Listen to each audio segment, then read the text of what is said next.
बिस्मिल्लाहिर्रहमानिर्रहीम। अस्सलाम वालेकुम नाज़रीन, आप यूट्यूब चैनल देख रहे हैं। मैं इमरान खान हूँ।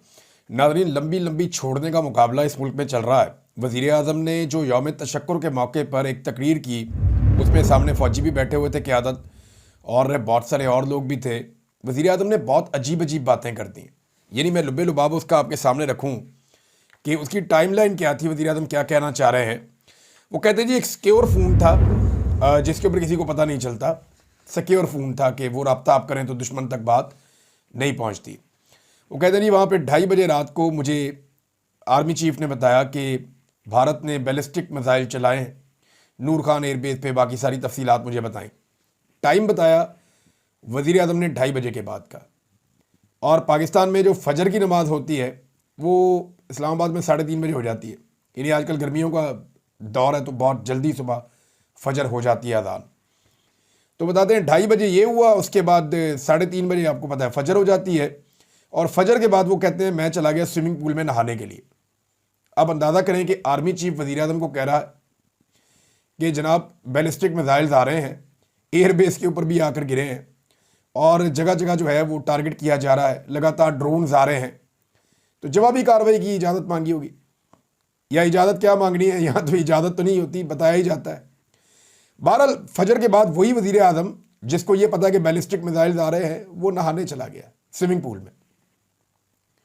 मैं शहबाज शरीफ के बारे में आपको एक बड़ी क्लियर बात बता दूं कि अगर कोई शख्स अपने साए से भी डरता है ना, तो ये मैं जिम्मेदारी के साथ कह रहा हूं कि वो शहबाज शरीफ है, क्योंकि ये मैं ज़ाती तौर पे जानता हूं। नवाज शरीफ ज़ाती तौर पे बुज़दिल आदमी नहीं है, वो चीज़ों को फेस कर सकता है। गोली वोली चल जाए, कोई मामला हो तो वो वहाँ पे खड़ा भी हो सकता है और सामना भी कर सकता है, ये मैं जानता हूं।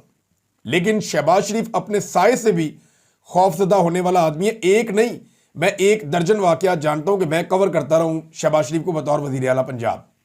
तो ये बहुत डरपोक है शहबाज शरीफ साहब। तो ये जो इन्होंने कहानी सुनाई कि मैं स्विमिंग पूल में नहाने के लिए चला गया, अब ये 2 वजूहत हो सकती हैं। या तो इनको असल बात पता थी कि इनके ऊपर अटैक होना ही नहीं है, या वो अटैक है जो महदूद होगा, या फिर इन्होंने ये कहानी सुनाई। वो कहते स्विमिंग पूल में चला गया, वहाँ पे मुझे आर्मी चीफ ने बताया कि जी भारत अब कह रहा है कि सीज फायर कर लिया जाए। आप देखें कितनी लंबी छोड़ी है कि सारी टाइमलाइन ही बेड़ागड़क करके रख दी। अमेरिका को जो पहली दरखास्त गई थी भारत की जानिब से कि जंगबंदी करवाई जाए, वो दरखास्त गई थी सुबह 9 बजे।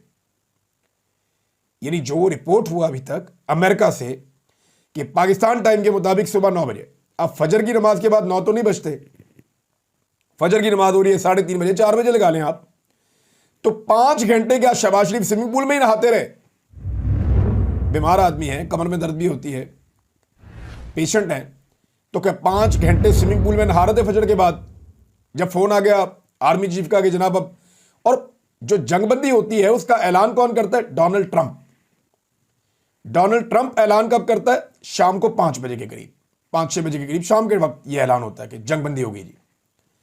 और डोनाल्ड ट्रंप के ऐलान करने के बाद फिर सारे बार बार कहना शुरू हो जाते हैं, भारत की जानिब से आ जाता है, फिर सागडार कह देता है। अगर शहबाज शरीफ को सुबह फजर के बाद पता था, फजर के बाद तो पाकिस्तान जवाब देना शुरू कर रहा था। यानी फजर की नमाज के बाद जब रोशनी निकली, सुबह सादक हुई, तो पाकिस्तान ने मिसाइल चलाना शुरू किए। पाकिस्तानी एयरफोर्स ने दिन की रोशनी में कार्रवाई करना शुरू की। तो सारी की सारी टाइमलाइन वो ऊपर नीचे कर दी शहबाज शरीफ ने, अपनी कहानी सुनाने के चक्कर में, अपने स्विमिंग पूल की तैराकी के चक्कर में सारा काम खराब कर दिया पकड़ के। अजीबोगरीब वैसे ये लोग हैं, अपना क्रेडिट लेने के लिए बने बनाए गेम का बेड़ा गर्क कर देते हैं। अब आर्मी के ऊपर भी लोग सवाल उठाएंगे कि जनाब ये क्या चल रहा था, क्या वाकई में ये लड़ाई हो रही थी? ये लोग सवाल उठाएंगे ना। अब देखें ना स्टेटमेंट कितना गैर जिम्मेदार है कि जनाब रात 2:30 बजे जो है वो वहां से मिसाइल आते हैं, मुझे पता चलता है, और उसके बाद मैं फौरी तौर पर नमाज पढ़ के नहाने चला जाता हूं और मैं स्विमिंग कर रहा हूं, मुझे दोबारा फोन आता है कि जी वो कह रहे हैं जंगबंदी कर लें, मैं कहता हूं जी बिस्मिल्लाह करें, और ये सारा कुछ सुबह 5-6 बजे हो जाता है। हालांकि अमेरिका को जो जंगबंदी की दरखास्त जाती है वो 9 बजे जाती है वहां की रिपोर्ट के मुताबिक। और उसके बाद फिर अमेरिका पाकिस्तान से रब्ता करता है, फिर इंडिया से रब्ता करता है, फिर पाकिस्तान से रब्ता करता है, फिर इंडिया से रब्ता करता है।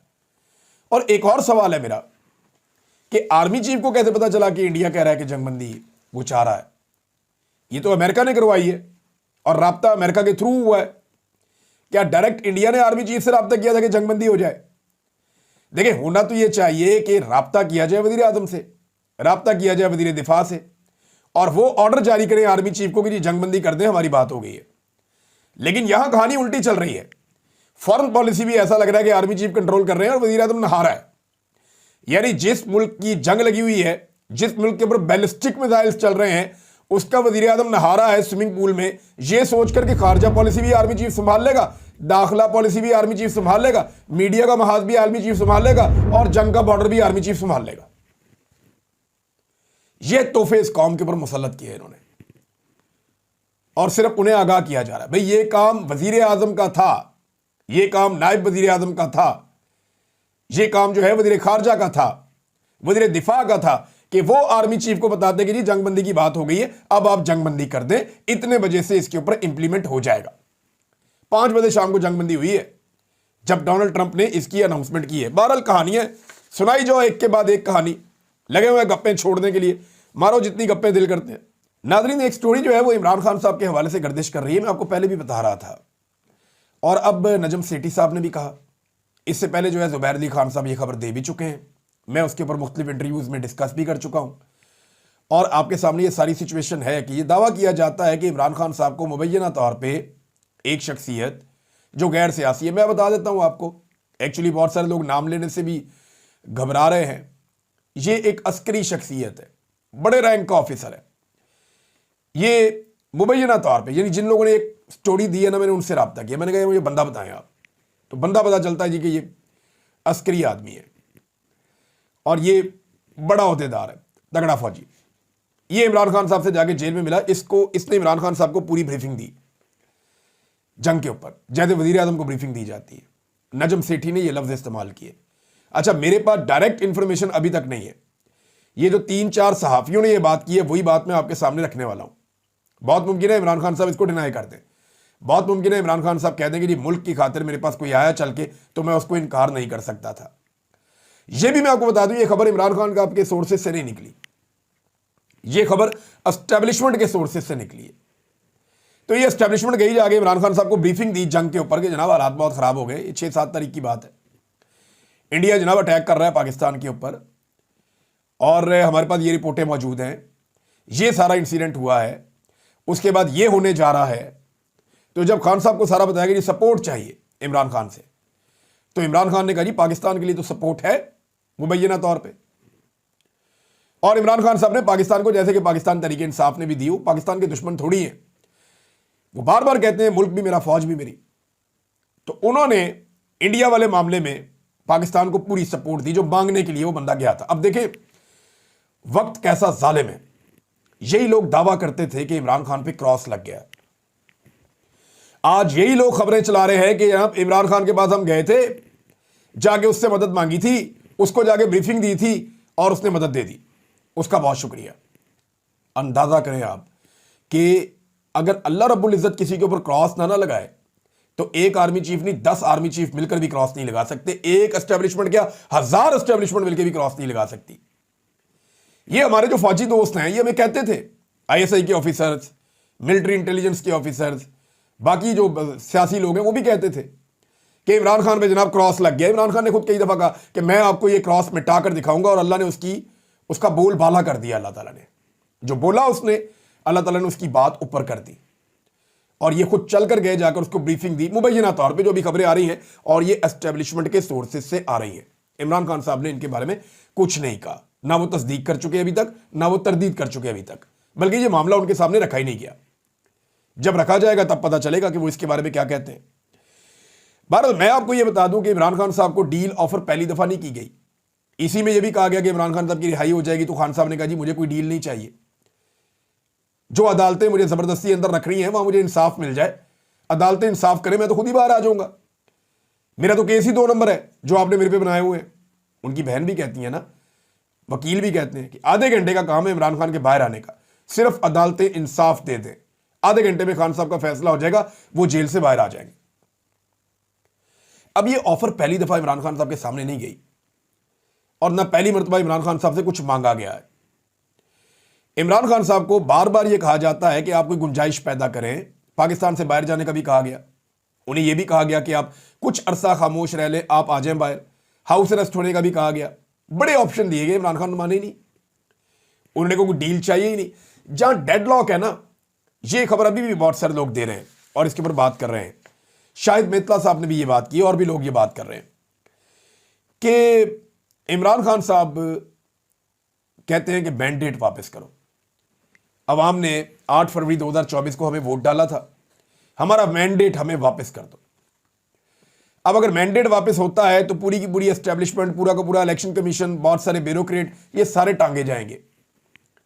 वजह यह है कि ये आरओज ने जाली फॉर्म 47 जारी किए हुए, सारे फंस जाएंगे। बेशुमार ब्यूरोक्रेट है, सारे के सारे फंस जाएंगे। इलेक्शन कमीशन फंस जाएगा, सियासी जमातें फंस जाएंगी, पाकिस्तान की एस्टेब्लिशमेंट भी फंस जाएगी, अदलिया भी फंस जाएगी। लिहाजा अब रास्ता एक और ये है जो इमरान खान साहब ने दिया, और ये फेस सेविंग है कि आप नए इलेक्शन करवा लें। अब ये इमरान खान का कॉन्फिडेंस है कि ठीक है, इन्होंने साल सवा साल अपनी मर्जी कर ली, 1.5 साल इन्होंने मौजें कर ली, दोबारा इलेक्शन कराओ, मैं फिर लड़ता हूं इलेक्शन करवाओ इस मुल्क के अंदर। तो ये इमरान खान साहब बात यहां पे आके अब डेडलॉक लग जाता है। एस्टेब्लिशमेंट फौरी तौर पे इलेक्शन करवाना नहीं चाहती। इमरान खान साहब चाहते हैं या तो इलेक्शन की गारंटी दी जाए या मैंडेट वापस किया जाए। मामला एक्चुअली यहां पे आके फंसता है। लेकिन एक चीज और मैं आपको बता देता हूं कि जब तक आर्मी चीफ की एक्सटेंशन का टाइम पूरा नहीं हो जाता, एक्सटेंशन मीन्स के उनके 3 साल पूरे हो रहे 29 नवंबर को, जब तक कि 29 नवंबर नहीं आ जाती तब तक इस मुल्क में कोई बड़ा इवेंट नहीं होगा। और एक और चीज, तब तक कोशिश की जाएगी कि पाकिस्तान तहरीक इंसाफ की जो मखसूस नशिस्तें हैं वो पाकिस्तान तहरीक इंसाफ को वापस ना मिले। उसका रीजन है कि पाकिस्तान तहरीक इंसाफ को अगर मखसूस नशिस्तें मिल जाती हैं तो तहरीक इंसाफ इस काबिल हो जाएगी कि वो पीपल्स पार्टी के साथ मिलकर आर्मी चीफ की मुद्दत मुलाजमत को 5 साल से वापस 3 साल कर दे। तो पीपल्स पार्टी के कोर्ट में बॉल फेंकना नहीं चाहती एस्टेब्लिशमेंट। तो जब तक 29 नवंबर नहीं हो जाती तब तक कोई बड़ी तब्दीली नहीं आने दी जाएगी। क्योंकि देखें, एक्सटेंशन यहां पे एक शौक है, जो भी इस ओहदे पे ऊपर आता है वो जाना नहीं चाहता। परवेज मुशर्रफ इस ओहदे पे आए और उन्होंने एक्सटेंशंस ली, बार बार ली, सदर बन के बैठ गए ही नहीं, कौम के 10 साल ज़ाया कर दिए। फिर आए जनाब अशफाक परवेज कियानी साहब, आर्मी चीफ बने, उन्होंने भी एक्सटेंशन ले ली और उनका दिल ही नहीं कर रहा था जाने को। बड़ी मुश्किल से उनको भेजा 6 साल के बाद। फिर राहील शरीफ साहब आए, वो एक्सटेंशन मांग रहे थे, ब्लैकमेल कर रहे थे, उन्होंने बड़ी कोशिश की ब्लैकमेल करने की। पीएमएलएन के लोग गवाही देते हैं, लेकिन उन्हें एक्सटेंशन नवाज शरीफ ने नहीं दी, बल्कि बाद में उनको सऊदी अरब भिजवा दिया। उनको ज्यादा बड़ी नौकरी मिल गई, 56 इस्लामी ममालिक की फौज के सरबराह बन गए वो। उसके बाद आते जी जनरल कमर जावेद बाजवा साहब, उन्होंने भी एक्सटेंशन ले ली। एक एक्सटेंशन से उनका दिल नहीं भरा, वो फिर एक्सटेंशन लेने के चक्कर में थे, वो भी वहां पे हमेशा रहना चाहते थे ओहदे पर। फिर जनरल आसिम मुनीर आ गए। अब इनकी 3 साल की नौकरी थी, 1 साल पहले ही ऐसा कानून बनवा दिया गया कि जनाब इनकी मुद्दत मुलाजमत 3 साल नहीं 5 साल कर दो, ताकि अगले 3 साल पक्के हो जाए। तो ये भी एक तरह की एक्सटेंशन है, इनका भी जाने को। तो किसी भी आर्मी चीफ का इस सीट को छोड़कर जाने को दिल नहीं करता। तो मेरा नहीं ख्याल कुछ चीजें तब्दील होंगी। इमरान खान साहब बाहर आ सकते हैं, ये बात ठीक है, लेकिन इमरान खान साहब बाहर आके कितने किसको भारी पड़ेंगे इसका अभी किसी को भी अंदाजा नहीं है। क्योंकि जब इमरान खान साहब बाहर आएंगे और पब्लिक के अंदर अपनी मकबूलियत देखेंगे, और जब पब्लिक उनके साथ खड़ी होगी, तो फिर इमरान खान साहब को वो फैसले करने पड़ेंगे जो लोगों के दिल की आवाज है। अब अगर हुकूमत के साथ इमरान खान साहब दोबारा मुज़ाकरात करते हैं या बातचीत शुरू होती है, तो मेरे ख्याल में चंद चीजें अगर इमरान खान साहब फिक्स कर देना, खुद चाहे जेल में रहें, अभी फौरी तौर पे बाहर ना आए, ये बाहर आ जाएंगे अगर ये चीजें हो गई तो। कुछ चीजें अगर पक्की पक्की इमरान खान साहब अगर कर देना इस मुल्क के अंदर, चाहे इन हुक्मरानों के साथ मिलकर कर दें, तो पाकिस्तान का बहुत भला हो जाएगा। नंबर 1, फौज को सियासत से मुकम्मल तौर पे बाहर कर दें। ये आईन के अंदर जो है इसके अंदर दोबारा शामिल कर दें, तरमीम करनी पड़े वो कर दें, सजा को और सख्त कर दें, फौज सियासत में नहीं आएगी। नंबर 2, जो लापता अफराद हैं इनके हवाले से कमीशन को फाल बनाया जाए और इसमें तगड़े लोगों को डाला जाए, इनको प्रोटेक्शन दी जाए, निकालो सारे लापता लोग, ये सिलसिला बंद करें पाकिस्तान में। आर्मी चीफ की एक्सटेंशन कभी किसी सूरत नहीं होगी, बम चल रहे हैं, मिसाइल गिर रहे हैं, फिर भी नहीं होगी, ये भी तय कर लें। मुद्दत मुलाजमत 3 साल होगी, इसके 1 दिन ऊपर नहीं जाएगी, ये भी तय कर लें। और 3 सीनियर में से 1 को हम आर्मी चीफ बना लेंगे। यहां लंबी सियासत चल रही होती है आर्मी चीफ चेंज होने से पहले, 4-4, 5-5, 6-6 लोगों को ख्वाब आ रहे होते हैं कि मेरा दाव लग सकता है, मैं आर्मी चीफ बन सकता हूं। तो 3 में से 2 को बना दें, 1 को आर्मी चीफ, 1 को ज्वाइंट चीफ, और 1 जो है वो अलग हो जाए। तो कम से कम ये जो है चीजें सेटल हो जानी चाहिए। एजेंसियों की मुदाखलत मुकम्मल तौर पे सियासत में और सियासी मामलात में जीरो करनी चाहिए। ये चीजें अगर इस मुल्क में सियासी जमातें मिलकर कर ले तो यकीन करें पाकिस्तान आगे बढ़ जाएगा। दूसरा हमारे पास रास्ता कोई नहीं है। 70 साल से जो तजर्बे हो रहे हैं उन तजर्बों से पाकिस्तान यहां तक पहुंच गया है और इससे आगे और कहां जाएंगे हम। यही एक रास्ता है जिससे हम आगे निकल सकते हैं। आर्मी चीफ ने पहली मरतबा मीडिया की शायद तारीफ की है और मुझे बड़ा अच्छा लगा। आर्मी चीफ ने मुलाकात की सहाफ़ियों से, उनसे उनकी बातचीत हुई। उन्होंने मीडिया की तारीफ की है कि कौम मुत्तहिद हुई है, जैसे हमारे मीडिया ने जवाब दिया उस पर फ़ख्र है। देखिए, मैं एक बात कहना चाहता हूं कि जब आप अपना काम करते हैं ना आइन और कानून के मुताबिक, जिस पे आपकी ड्यूटी है कि मुल्क की हिफाजत करनी है, तो आप ऐसे ही लोगों से खुश रहेंगे, क्योंकि लोग खुश भी होंगे, अपनी खुशी का इजहार भी करेंगे और आपका साथ भी देंगे, आपकी तारीफ भी करेंगे कि ये वो ड्यूटी है जो आइन ने आपको दी है, कानून ने आपको दी है, मुल्क की हिफाजत करना। यहां सब हीरो बनते हैं, तो आपको मीडिया भी अच्छा लगेगा, कौम भी अच्छी लगेगी, सब अच्छे लगेंगे। लेकिन जब आइन टूटेगा, जब आप पार्टनर बन जाएंगे हुकूमत के अंदर, जुल्म जबर और फस्तायत चलेगा, लाकानूनियत चलेगी, मैंडेट का एहतराम नहीं होगा, जब बंद कमरों में फैसले होंगे, जब एस्टेब्लिशमेंट अपनी मुट्ठी में ले लेगी लोगों की राय को, तो उस वक्त फिर मीडिया भी बुरा लगेगा, सोशल मीडिया भी बुरा लगेगा, कौम भी बुरी लगेगी, सारा कुछ बुरा ही लगेगा, क्योंकि लोग तब तनकीद करेंगे। तो ये एक टेस्ट है जिसमें पाकिस्तानी पास हुए हैं और अब पाकिस्तान की एस्टेब्लिशमेंट को भी इसमें पास होना चाहिए। नाज़रीन, एक बड़ी खबर है और ये खबर मैं आपके सामने रखना चाहता हूं कि जिस वक्त भारत ने पाकिस्तान पर हमला किया हुआ था और जंग जैसी कैफियत चल रही थी, उस वक्त एक बड़ी खबर आई है और ये खबर आई है बरतानिया से। बीबीसी पश्तो ने यह खबर दी है। उन्होंने दावा किया कि नायब वजीर दाखिला अफगानिस्तान के जो हैं, इनका नाम है मुल्ला इब्राहिम सदर, इन्होंने भारत का खुफिया दौरा किया था। यानी आज तालिबान की हुकूमत के साथ भारत के ताल्लुकात क्या ज़्यादा बेहतर है पाकिस्तान की निस्बत? ये मुल्ला इब्राहिम सदर कौन है, ज़रा याद कीजिएगा। मैंने 2020-21 में इनके ऊपर एक वीलॉग किया था और मैंने बताया था कि ये एक ऐसा आदमी है जिसने अमेरिका को नचा कर रख दिया। ये एक ऐसा कमांडो है जिससे शिकस्त बर्दाश्त नहीं हो रही थी। अमेरिका इनको ढूंढ ढूंढ कर थक गया, इनाम इनके ऊपर रखा, बड़ी कोशिश की, मुल्ला इब्राहिम सदर काबू नहीं आया और इसने अमेरिका को इतना नुकसान पहुंचाया कि शायद किसी और कमांडर ने इतना नुकसान नहीं पहुंचाया था। ये पाकिस्तान में भी रहा अपनी ज़िंदगी के इब्तदाई अयाम में। पाकिस्तान में इन्होंने और उनके ख़ानदान ने बड़ी लंबी ज़िंदगी गुजारी है और इस वक्त ये नायब वज़ीर दाखिला है। उस वक्त ये नायब वज़ीर दिफा थे मुल्ला उमर के टाइम पे, और इन्होंने अमेरिका को 20 साल तक तिगनी का नाच नचाया। अब ये शख्स जो है वॉर के हवाले से एक बहुत ज़बरदस्त हिकमत अमली बनाने वाला शख्स है। ये भारत का खुफिया दौरा करता है उस वक्त जब पाकिस्तान और भारत में लड़ाई चल रही है। पाकिस्तान को इन चीज़ों पे गौर करना पड़ेगा। हमें अपने हमसायों के साथ अपने ताल्लुकात का ना सिर्फ असर नो जायज़ा लेना पड़ेगा, अगर ये खबर ठीक है तो, क्योंकि ये खबर जो है ये बरतानवी इदारे ने दी है और बीबीसी जो है वो ऐसे ही खबर नहीं देता।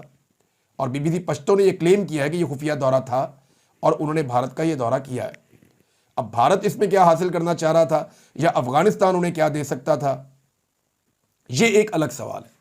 तो हमें अफगानिस्तान के साथ अपने ताल्लुकात को बेहतर बनाना है। मुल्ला इब्राहिम सदर जो है वो पाकिस्तान में रहे हैं, पाकिस्तान में उन्होंने तालीम हासिल की है। इनका इंडिया के साथ कोई ऐसा रिलेशन नहीं होना चाहिए कि जब इंडिया पाकिस्तान की लड़ाई चल रही है तो ये इंडिया का जाकर खुफिया दौरा कर ले। पाकिस्तान को अपनी खारजा पॉलिसी में अफगानिस्तान को एक मरकजी हैसियत देते हुए उनके साथ अपने ताल्लुकात को उस जगह लेकर जाना चाहिए जहां इस वक्त इंडिया ले जाने की कोशिश कर रहा है। नाज़रीन, डोनाल्ड ट्रंप ने जो नया मनसूबा बनाया वो भी मैं आपके सामने रख देता हूं। ये बड़ा खौफनाक मनसूबा है। देखिए, गजा को लेकर डोनाल्ड ट्रंप के अब स्टेटमेंट्स आ रहे हैं जब वो मिडिल ईस्ट का दौरा कर रहे हैं। कभी वो कहते हैं ये बड़ा संगीन मामला है, कभी वो कहते हैं कि इसको फ़ौरन हल होना चाहिए, कभी वो कहते हैं यहाँ के बारे में उनके पास एक नया मनसूबा है, कभी वो कहते हैं कि जो है वो फ़लाँ फ़लाँ मुल्क को तस्लीम करना चाहिए, इसराइल को, स्पेशली सऊदी अरब के बारे में उन्होंने ये कहा। ये उनकी ख्वाहिश है। लेकिन देखिए, अब जो डोनाल्ड ट्रंप ने मनसूबा दिया है वो बड़ा खौफनाक मनसूबा है। डोनाल्ड ट्रंप ने कहा कि फ़लस्तीनियों को लीबिया ले जाकर आबाद कर दिया जाए। क्या ये दुरुस्त होगा? और क्या ये ठीक खबर है कि लीबिया ले जाकर फ़लस्तीनियों को जो है वो आबाद कर दिया जाए? ये लगभग कोई 1800-2000 किलोमीटर का फ़िज़ाई रास्ता है। ये इतनी दूर है लीबिया, बीच में एक पूरा मुल्क पड़ता है और वो मुल्क क्रॉस करने के बाद फिर आप पहुंचते हैं लिबिया। लिबिया अफ्रीका का एक मुल्क है, वहाँ पे खुद खाना जंगी लगी हुई है। ट्रैवल एडवाइजरी है कि वहाँ पे आप टूरिस्ट हैं तो आप नहीं जा सकते, कारोबार करने के लिए आप नहीं जा सकते, अगवा होने का खतरा है, दहशतगर्दी का खतरा है, मुख्तलिफ ग्रुप एक दूसरे से लड़ रहे हैं। और ट्रंप उठा के इतनी बड़ी आबादी को, मिलियंस के अंदर लोगों को पहुँचाना चाहते हैं जनाब लीबिया में, कि यहाँ से निकालो लीबिया ले जाओ। तो क्या ये फार्मूला काम करेगा? देखें, वो दुनिया के सबसे ताकतवर मुल्क का सदर है, उसके दिमाग में एक चीज़ चल रही है और रोज़ाना उसको फार्मूला दिए जा रहे हैं। तो यहाँ मुसलमानों को बताना पड़ेगा कि एक्चुअली इसका सलूशन उनके दिमाग में क्या है, और ऐसा सलूशन सामने रखें दुनिया के जिसके ऊपर फिर इंप्लीमेंट हो। अब रोज़ाना की बुनियादों पर फ़लस्तीनी शहीद हो रहे हैं। 24 घंटे में 120 फ़लस्तीनी जो हैं वो शहीद हो गए। इसराइली बमबारी है, वो रुकने का नाम ही नहीं ले रही, लगातार बमबारी हो रही है। और डोनाल्ड ट्रंप को अजीब अजीब जो है वो तरीके आ रहे हैं कि अब ये कर दिया जाए, अब इन्हें लिबिया पहुंचा दिया जाए, यहाँ से एवेकुएशन कर दी जाए। ये फार्मूला मुझे नहीं लगता कि तारीख में कोई अच्छे अल्फाज में लिखा जाएगा। फ़लस्तीनियों का जो हक है जहाँ रहने का, जिस सरजमीन के वो मालिक हैं, वो हक उन्हें मिलना चाहिए। हर कानून की रूह से, आलमी कवानीन की रूह से उन्हें उनका हक दिया जाना चाहिए। और कोई सलूशन जो है वो इंसानियत के खिलाफ होगा। अब तक के लिए इतना ही। अपना ख्याल रखिएगा, अपने इस चैनल का भी। अल्लाह हाफ़िज़।